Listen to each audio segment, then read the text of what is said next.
신들의 메시지를 전하는 자, 고대 그리스의 예언서. 운명은 이미 결정되었는가? 아니면 인간이 바꿀 수 있는가?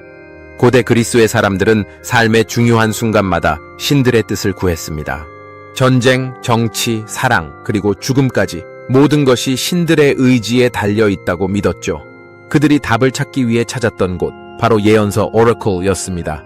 신들의 신탁을 받아 인간에게 전한 예언자들의 이야기가 지금 펼쳐집니다.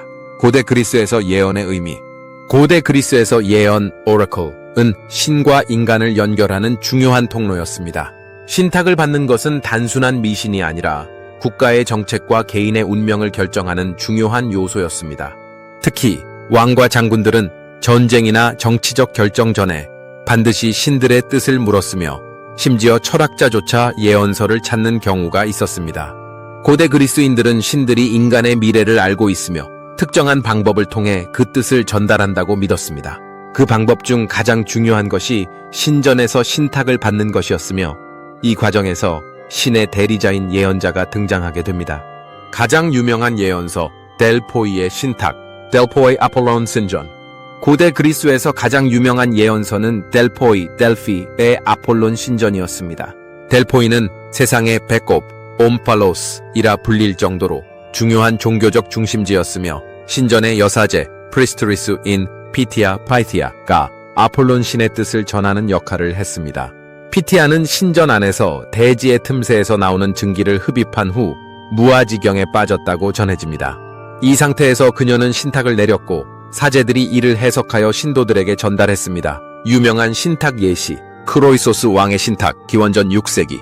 리디아의 왕 크로에스는 페르시아와의 전쟁을 앞두고 델포이 신탁을 찾았습니다.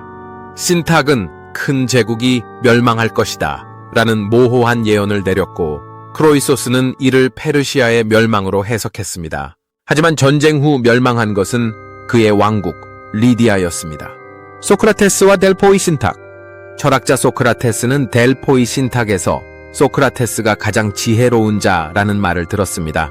이에 대해 소크라테스는 나는 내가 무지하다는 것을 알기 때문에 가장 지혜로운 것이다 라고 해석하며 철학적 탐구의 중요성을 강조했습니다. 다른 유명한 예언서들, 도도나 신탁. 델포이와 함께 가장 오래된 예언서 중 하나가 바로 도도나의 제우스 신전이었습니다. 델포이의 신탁이 아폴론과 관련이 있었다면 도도나 신탁은 제우스를 중심으로 이루어졌습니다. 여기에서는 신탁을 받을 때 신전 주변에 신성한 떡갈나무, 참나무에 잎이 내는 소리나 바람의 방향을 해석하는 방식으로 예언이 내려졌다고 합니다. 클라로스 신탁. 클라로스의 신전에서는 아폴론의 예언자들이 물을 마신 후 신탁을 전했다고 전해집니다. 이곳의 예언자들은 트랜스 상태에서 신의 메시지를 전하는 방식이었으며 델포이보다 규모는 작지만 중요한 예언처 중 하나였습니다. 예언의 해석과 한계. 고대 그리스의 신탁들은 대부분 모호한 방식으로 표현되었습니다. 앞서 언급한 크로이소스 왕의 예에서도 볼 수 있듯이 신탁은 한 가지 해석만 가능한 것이 아니라 여러 가지 의미로 읽힐 수 있었습니다. 이는 의도적인 전략일 가능성이 높습니다. 예언서가 너무 명확한 신탁을 내렸을 경우 그것이 틀릴 가능성이 높아지기 때문입니다.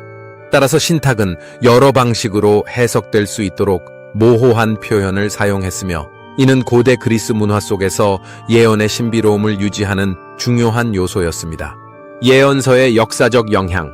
고대 그리스의 예언서는 단순한 미신이 아니라 실제 정치와 전쟁, 그리고 철학에까지 영향을 미쳤습니다.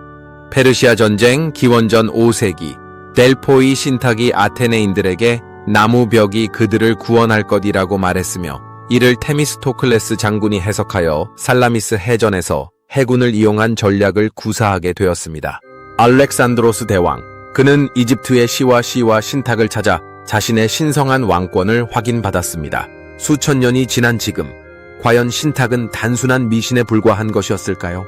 아니면 인간이 이해할 수 없는 어떤 힘이 존재했던 것일까요? 고대 그리스의 예언서들은 단순한 점수를 넘어서 인간이 운명과 미래를 이해하려는 깊은 갈망의 표현이었습니다. 오늘날 우리는 더 이상 신전에서 신탁을 받지 않지만 여전히 미래를 예측하고자 하는 인간의 본성은 변하지 않았습니다. 과거의 예언들은 오늘날에도 우리에게 묻고 있습니다. 운명은 정해져 있는가? 아니면 우리가 개척해 나가는 것인가?